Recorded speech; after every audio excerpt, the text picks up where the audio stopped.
नमस्कार मित्रों, मैं डॉक्टर क्रांति चंदन जयकर, पूर्व एवं प्रथम विभागाध्यक्ष चर्म यौन कुष्ठ रोग विभाग, इंदिरा गांधी आयुर्विज्ञान विज्ञान संस्थान, शेखपुरा, पटना, बिहार, भारत। मैं अलग अलग मुद्दों पर आपसे मिलते रहता हूं। आज मौका कुछ खास है, दिन भी कुछ खास है।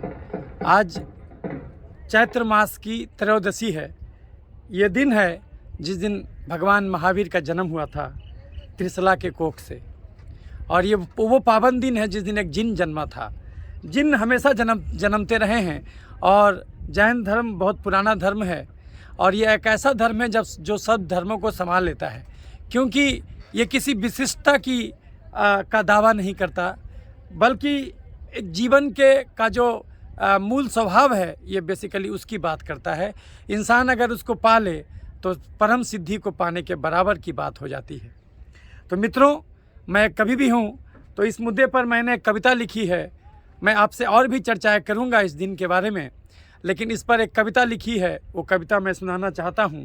आप जो मेरे पीछे देख रहे हैं, वो जो सामने वाला एरिया, वो दियारा है, और वो वैशाली ज़िला होता है, और मेरे जो इधर साइड में देख रहे हैं वो पटना ज़िला है। मैं गंगा नदी से आपसे मुखातिब हूँ। ये दोनों धरती बहुत पावन है।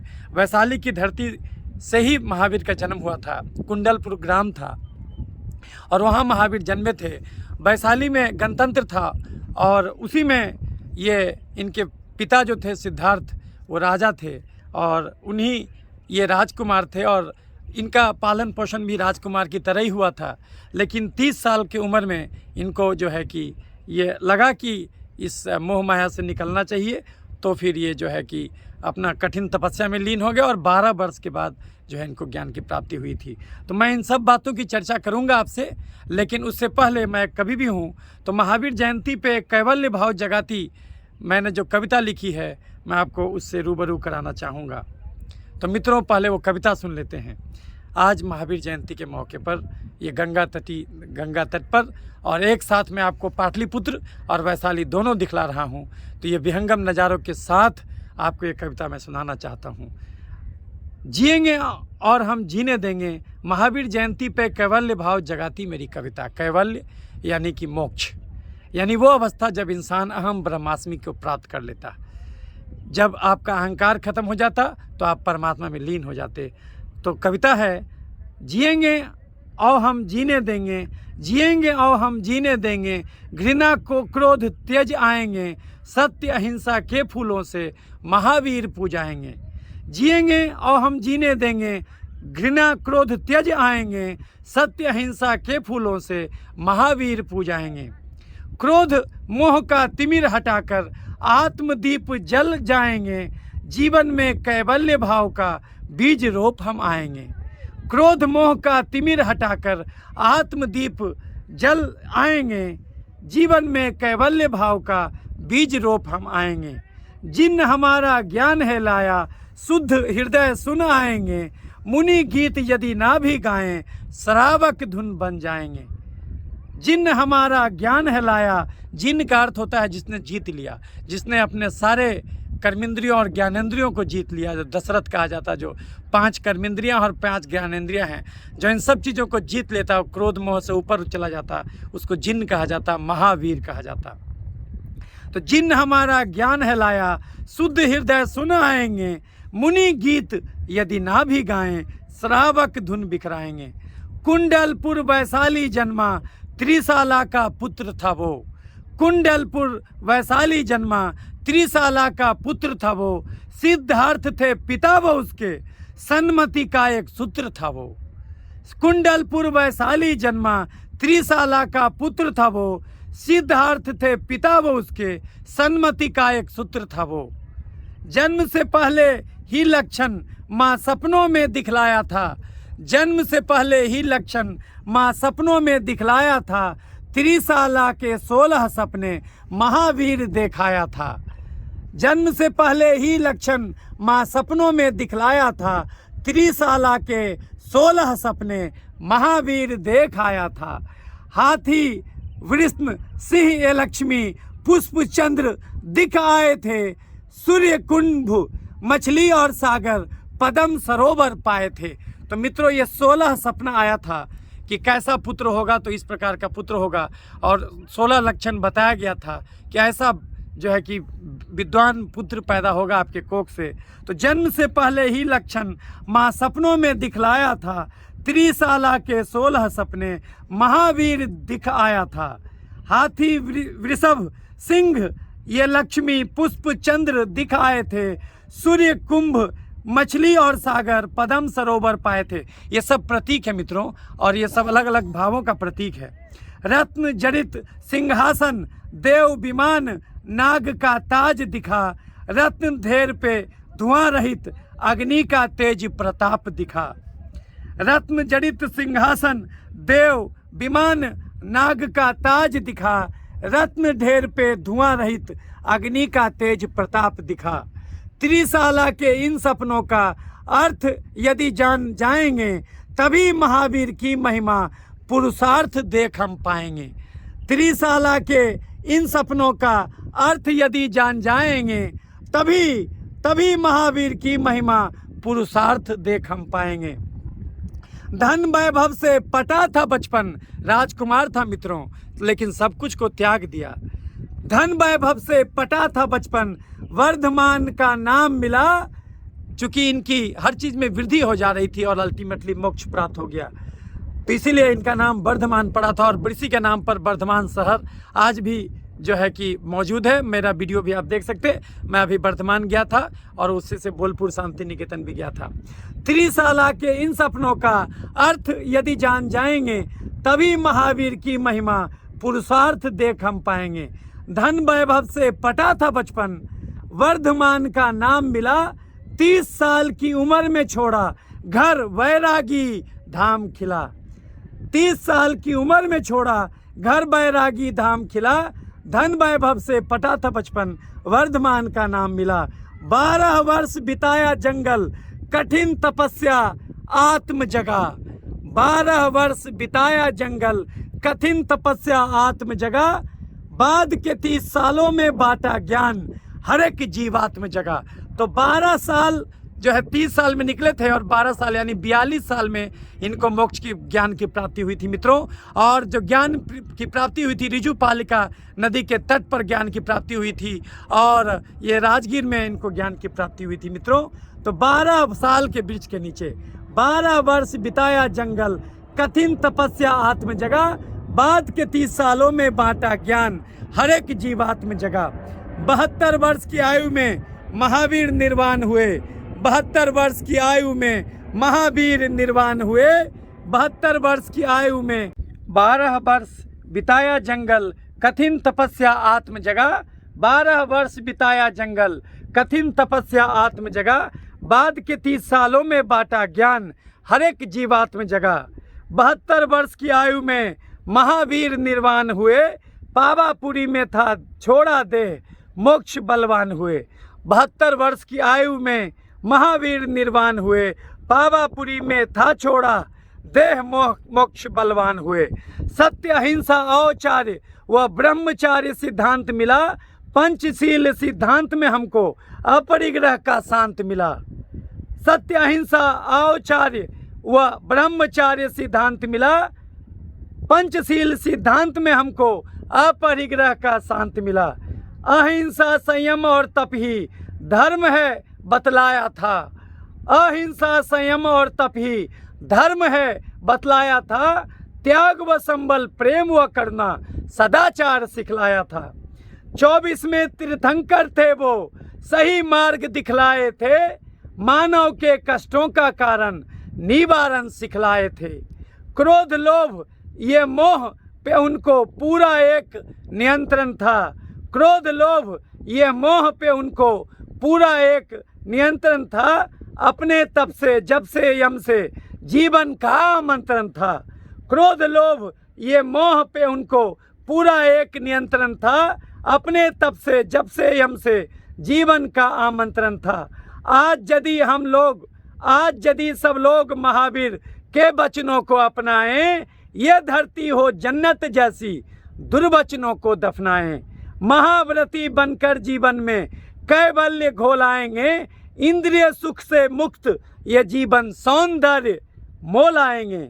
ईश्वर दाता, ईश्वर ज्ञाता दृष्टा है, हर सिद्धि को ईश्वर मानेंगे। ईश्वर ज्ञाता दृष्टा है, हर सिद्धि को ईश्वर मानेंगे। तन के सुख को क्षणिक, रूह की खुशी को अमर जानेंगे। ईश्वर ज्ञाता दृष्टा है, हर सिद्ध को ईश्वर मानेंगे। ईश्वर ज्ञाता दृष्टा है, हर सिद्ध को ईश्वर मानेंगे। तन के सुख को क्षणिक, रूह की खुशी को अमर जानेंगे। संयम में जीवन में संयम को घोलाएंगे। जीवन तप से एक तपस्वी दुर्गम पथ चलाएंगे। आनंदित से अंतरतम से नव प्रकाश गढ़ लाएंगे। मन के चक्षु खुले खुले से ज्ञान हर्ष देखाएंगे। सत्य अहिंसा परोपकार की गंगा यहाँ बहाएंगे। क्रांति सबके साथ जयंती महावीर की गाएंगे। क्रांति सबके साथ जयंती महावीर की गाएंगे। जिएंगे और हम जीने देंगे, घृणा क्रोध तेज आएंगे। सत्य अहिंसा के फूलों से महावीर पूजाएंगे। सत्य अहिंसा के फूलों से महावीर त्याजाएंगे। तो मित्रों, आज महावीर जयंती पे मन वर्धमान के जीवन के संदेशों को याद करने लगा। आज से करीब 2500 साल पहले, ईसा से 599 ईस्वी पूर्व, गौरवमयी बिहार की धरती के वैशाली कुंडलपुर ग्राम में एक विलक्षण बालक माता त्रिशाला प्रियकारिणी की क्रोक से जन्मा था, जिसने अपने सारे राजकुमारी शान और शौकत को छोड़ वन प्रवास के दौरान बिना किसी जीव को कष्ट पहुंचाए और अपने शरीर पर अनेकों तकलीफों को झेल उससे साहचर्य बना परम ज्ञान एवं कैवल्यत्व को प्राप्त किया था और उस ज्ञान की ज्योति से संपूर्ण मानव जाति को रोशन किया था। वो ज्योति आज भी जल रही है और जलती रहेगी। आज उसी जिन महावीर के जन्म दिवस पर जरूरत है उनके वचनों को अपने जीवन में उतारने की। सत्य अहिंसा, अस्तेय यानी दूसरे के धन की चोरी नहीं, अपरिग्रह यानी किसी चीज़ से मोह नहीं, किसी चीज़ का संग्रह नहीं, एवं ब्रह्मचर्य का पालन। इनको आज अगर हम अपने जीवन में आंशिक रूप से भी अगर पालन करें तो मानव जाति की बहुत सारी समस्याओं से मुक्ति मिल सकती है। अगर पूरी तरह से पालन करें तो यह धरती स्वर्ग बन सकती है।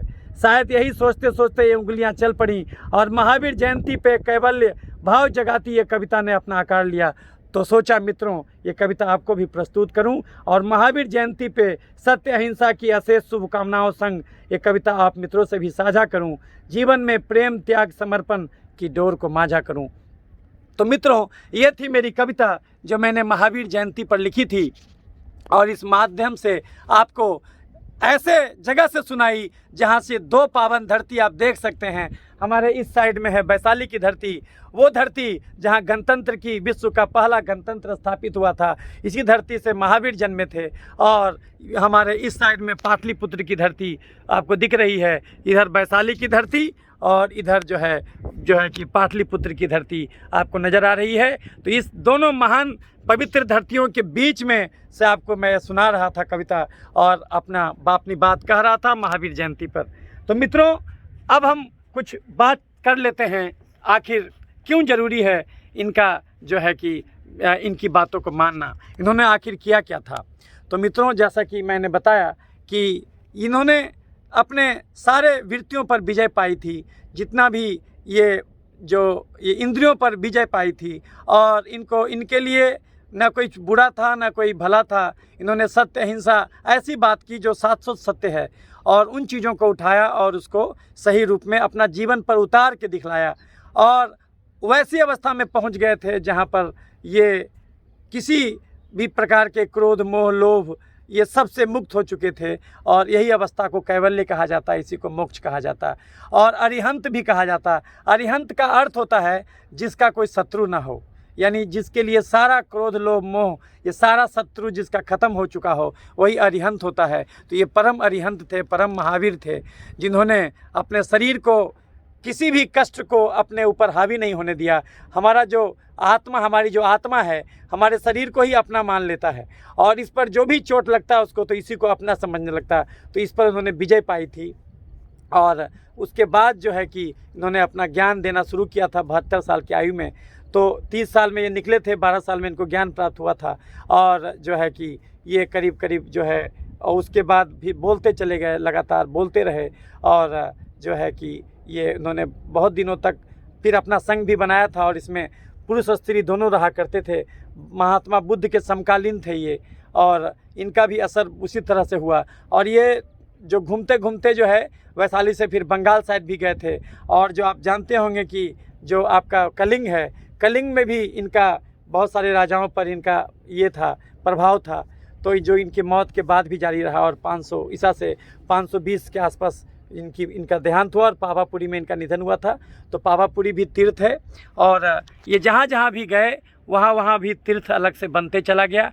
तो जो है कि हालांकि आजकल ऐसी मान्यता है कि कुंडल ग्राम जो है वो केवल वैशाली में नहीं है, वो कुछ लोग जमुई में भी कहते हैं, कुछ लोग नालंदा जिला में भी कहते हैं। लेकिन सबसे जो मानी हुई बात यही है कि कुंडल ग्राम जो वैशाली का है वो वही मेन उनका जन्म स्थान है जहाँ पर वो जन्मे थे। लेकिन ऐसा व्यक्ति किसी एक जगह का नहीं होता, ये पूरे ब्रह्मांड में चला जाता है इसकी बात। तो आप किसी एक जगह से नहीं बांध सकते। हाँ, कुछ यादें उस मिट्टी से जुड़ी रहती हैं, तो वही वैशाली की पावन धरती है। तो इन्होंने बेसिकली पंचशील, जो जैन धर्म का जो मेन चीज़ है वो पंचशील, वो है सत्य, अहिंसा, ब्रह्मचर्य और जो है कि औचर्य। औचार्य मतलब चोरी नहीं करना, अस्तेय भी कहते हैं उसको, और जो है अपरिग्रह। तो इसको अगर इंसान मान ले तो फिर वो सभी व्याधियों से मुक्त हो जाएगा। परिग्रह का मतलब हुआ कि हम कुछ संग्रह नहीं करेंगे, किसी प्रकार का कोई संग्रह और मोह नहीं रखेंगे, किसी भी चीज़ से मोह नहीं। दुनिया में रह के दुनिया से परे जीना, कमल के भांति जीना, जो पानी में रहता है लेकिन भीगता नहीं। तो उस प्रकार का जीवन है जो एक आईना के सामने अगर कोई भी आएगा, कोई सुंदर स्त्री आए कि कुरूप स्त्री आए, आईना उसको नहीं रोकता। तो इस प्रकार का जीवन जीने की जो कला है वो आप यहीं पर रहते रहते कहीं न कहीं, ये बात वही है जो भगवान कृष्ण ने गीता में कहा था कि कर्ता का बोध नहीं लाना, और उस प्रकार को उसी को इन्होंने करके दिखलाया था। और ये जो रहा करते थे बिल्कुल ही वो कोई कपड़ा नहीं पहनते थे, बिल्कुल अपना एक एक कोई चीज़ बाल ये हटाते थे तो कि कोई जीव ना उसमें ये हो जाए। तो इस प्रकार का इनका यहाँ तक का सोच था। हालांकि इनके सोच को लोग अलग ढंग से परिभाषित करने लगे। इन्होंने जो सत्य अहिंसा कहा था, तो किसी के जीव को मार देना हिंसा एज सच जो आजकल हम लोग समझते हैं, वास्तव में अहिंसा वो नहीं था। महावीर के अनुसार हिंसा का विचार ही गलत है। अगर हम सोचते हैं कि हम किसी को मार दें, किसी को नुकसान पहुंचा लें, तो ये भी हिंसा है। भले ही प्रकट रूप में वो हिंसा परिलक्षित नहीं हुई, लेकिन फिर भी वो हिंसा है, क्योंकि हमने सोचा। और हिंसा करके हम दूसरे को डैमेज नहीं करते, लेकिन अपने आप को डैमेज जरूर करते। हम अपने आत्मा के तल पर एक स्टेप नीचे गिरते। तो यही सब बातें थी जो उन्होंने बताई थी। और इंसान को आज के ज़माने में ये समझना होगा, कोरोना का टाइम चल रहा है मित्रों, तो कहीं न कहीं आपको समझना होगा कि आखिर हम क्यों ऐसे हो गए कि अफवाह फैलाना शुरू कर दिए। अभी तो शोध में भी आ गया कि हवा में वायरस है। तो हवा में वायरस है तो आप खुद सोचिए कि आप जीवन शैली बदल के ही उसको ठीक कर सकते हैं। भारतीय संस्कृति में कहा गया कि अगर आपको अपने दुख का कारण दूसरों में नज़र आता है, गीता का उपदेश है कि अगर आपको अपने दुख का कारण दूसरों में नज़र आता है, इसका मतलब हुआ कि आपके दुख का निवारण संभव नहीं है, क्योंकि दूसरों पर 100% नियंत्रण स्थापित नहीं कर सकते। आप अपने आप को जीत लें, अपने आप को सुधार लें, यही काफ़ी है। यही बात महावीर भी कहते थे कि अपने कर्म को सुधारो, अपने मन को सुधारो, अपने को जीतो, दूसरों को जीतने का प्रयास नहीं करो। सबसे बड़ी जीत यह है कि अगर आपको कोई गाली दे दे और आप उसको सह लें, तो इससे ये वही सबसे बड़ा महावीर होता। नहीं तो छोटा सा छोटा क्षुद्र आदमी भी अगर आपको गाली देगा, आप तुरंत मारने को दौड़ जाइएगा। इसमें महानता नहीं है मित्रों। महानता इसमें है कि कोई आपको गाली दिया और उसके प्रति आप समर्पण भाव से खड़े हो गए, उसकी भी सेवा करने को आप तैयार हो गए, तो सबसे बड़ा जिन्न वही होता, सबसे बड़ा विजेता वही होता, सबसे बड़ा महावीर वही होता। तो यही उनके जीवन का कुल संदेश है। तो ये संदेश को हमको जो है कि और लोगों को भी बताना है। तो इसीलिए महावीर जयंती बार बार आता है और हमको ये बताता है कि ये चैत्र मास का जो त्रयोदशी है, जो 13वां दिन है शुक्ल पक्ष का, ये बहुत पावन दिन है। और इसी चैत्र मास के नवमी में रामनवमी मनाया जाता है, जिस दिन भगवान राम का जन्म हुआ था। और इनको जो ज्ञान प्राप्त हुआ था वो बैसाख मास के 10वीं को प्राप्त हुआ था मित्रों। तो ये सब कुछ तिथियां हैं जो कि इंसान याद रखना चाहिए कि कम से कम उस दिन जो है उनको याद कर ले और उनकी शिक्षाओं को याद कर ले। समझिए महावीर यहाँ भी है, वो कभी नहीं मरता। ये ऐसा गुण है, ये ऐसी बात है, ऐसा वर्च्यू है कि जो कि कभी ख़त्म नहीं होता। तो इसीलिए उन्होंने बहुत कुछ बताया और शादवाद का कंसेप्ट दिया कि हर चीज़ में ये शायद का बात लगा दो कि यही सत्य नहीं है, दूसरों का बात भी सत्य हो सकता है। तो स्यादवाद का जो कंसेप्ट था, अनेकांतवाद का जो कंसेप्ट था, वो जैन धर्म से ही निकला है। तो ये सदियों की परंपरा में ये 24वें तीर्थंकर थे और ये जैन धर्म की परंपरा सदियों से चली आ रही है। उनके मरने के बाद भी जो जैन संगति हुई थी, तो पहली संगति इसी पाटलिपुत्र की धरती पर हुई थी मित्रों, और दूसरा संगति जो हुआ था वो जो है कि गुजरात के जो है वल्लभगढ़ में हुआ था, जो है कि वो आप वहाँ पर भी बहुत सारा यूनिवर्सिटी था, तो वहाँ पर हुआ था मित्रों, तो जैन धर्म की द्वितीय संगति। तो इस प्रकार से लोगों ने उनकी बातों को संग्रह किया और आगे के दिनों में ये हालांकि उतना नहीं फल फूल पाया जितना बौद्ध धर्म फैला, लेकिन बात उसका नहीं है कि कितना फैला। उन्होंने अपनी बात लोगों के सामने रखी और इसको अगर लोग अमल करें, कहीं न कहीं ये बात सब मिली जुली है, क्योंकि जैन धर्म भी ये दावा नहीं करता कि यही एक रास्ता है, लेकिन फिर भी उन्होंने एक यूनिवर्सल बात कही। तो इसको अगर हम अपने जीवन पर उतारें, आगे चल कर के वहाँ उनके मृत्यु के 100-200 साल के अंदर ही जो है वो 2 भाग में बट गया जैन धर्म, श्वेतांबर और दिगंबर। तो दिगंबर जो है कि नेकेड रहते हैं, जो पूरा दुनिया को, दिक को ही अपना, अंबर को ही अपना ये समझते हैं, वस्त्र समझते हैं, और श्वेतांबर श्वेत वस्त्र पहनते हैं। तो खैर, आप बाहर में कर्मकांड कुछ भी कीजिए, लेकिन मूल जो भाव है हर धर्म का यही होता कि एक दूसरे से प्रेम करो और एक दूसरे से परोपकार की भावना रखो, सब में अपने ही आत्मा जानो। तो ये जो भाव जब उस अवस्था तक पहुंच जाते हैं, तभी ईश्वर साक्षात आपको दिख जाता है और आप भी ईश्वर हो जाते। तो कुछ यही सब बात है जो मैं आज कहना चाहता था। ये वही इंसान था जो जरथुष्ट्र के समकालीन था, जिन्होंने पारसी धर्म का दिया, और कन्फ्यूशियस और लाओ से सब इनके समकालीन थे। तो कुछ धरती पर कुछ विरले लोग, गिने चुने लोग आए हैं जिन्होंने पूरी मानवता में अपना रूप देखा है, और यही लोग परमात्मा हो गए हैं। ये जीसस, ये पैगंबर, ये मोहम्मद साहब, और ये सब जो है आप देखिएगा तो किसी न किसी मानवता का वही जो उदात्त रूप है, उसी की बात करते हैं, परमात्मा की बात करते हैं। तो आप किसी भी मार्ग से पहुंचते हैं, पहुंचना तो ही है। तो शायद आज महावीर जयंती पर हमें यही सीख लेनी है और ये धरती को संजोना है, संवारना है। आज हम धरती पर जो बढ़े हैं तो इन जीवों की हत्या करके बढ़े हैं। आज ये गंगा नदी में उतनी मछलियाँ नहीं हैं जितना हुआ करती थी, 70% मछलियाँ ख़त्म हो गई। यहाँ डॉल्फिन का राज था, ये सब चला गया। किसी को खा करके हम बढ़े हैं और हमारा पॉपुलेशन बढ़ा है, और कहीं न कहीं मनुष्य से गलती हुआ है, तो इसीलिए वो आज कोरोना का ये महामारी झेल रहा है। तो मित्रों, आज इस कोरोना के दौर में हमको फिर से महावीर की बातों को याद करना है, और हमें हर जगह महावीर को महसूसना है उनकी बातों के माध्यम से, तभी हम अपने मानव जाति को बचा पाएंगे, मानवता को बचा पाएंगे। कुछ इन्हीं सब बातों के साथ मैं आपसे विदा लेता हूं। आगे भी आपसे मैं अलग अलग मुद्दों पर चर्चाएं करता रहूंगा। बड़े प्रेम से आपने हमारी बातों को सुना। आपके अंदर मौजूद परमात्मा को मेरा प्रणाम। इसी ढंग से प्रेम बनाए रखिएगा। अगर ये अच्छा लगे तो लाइक और शेयर कीजिएगा, ताकि और लोगों तक भी ये ज्ञान की गंगा और ये प्रेम का भाव हर जगह फैलता रहे, ये ज्ञान का पताका हर जगह फैलता रहे, लहराता रहे, और मानव जाति का कल्याण होता रहे। मैं अलग अलग मुद्दों पर आपसे मिलता रहूँगा। इसी ढंग से प्रेम बनाए रखिएगा। हमारा और वीडियोज़ आप तक पहुँचे, इसलिए लाइक और सब्सक्राइब कीजिएगा। सब्सक्राइब और लाइक इसलिए नहीं कीजिए क्योंकि हमारा नाम होगा, नहीं, नाम लेके क्या कीजिएगा मित्रों? इतना बड़ा ब्रह्मांड, एक छोटी पृथ्वी और उसमें एक छोटे से जीव, कीजिएगा क्या? तो ये सारा ब्रह्मांड ही हमारा अपना है। तो ये अहम ब्रह्मास्मि का कंसेप्ट रखिए और लीन हो जाइए, डूबे हुए महावीर को ढूंढिए, जो कि यहाँ पर चर अचर सब जगह मौजूद है। तो उनकी आत्मा को प्रणाम करते हुए, आपकी आत्मा को प्रणाम करते हुए मैं आपसे विदा लेता हूँ। धन्यवाद। जय महावीर, जैन जिन, जय हो जैन धर्म। धन्यवाद। जय मानवता।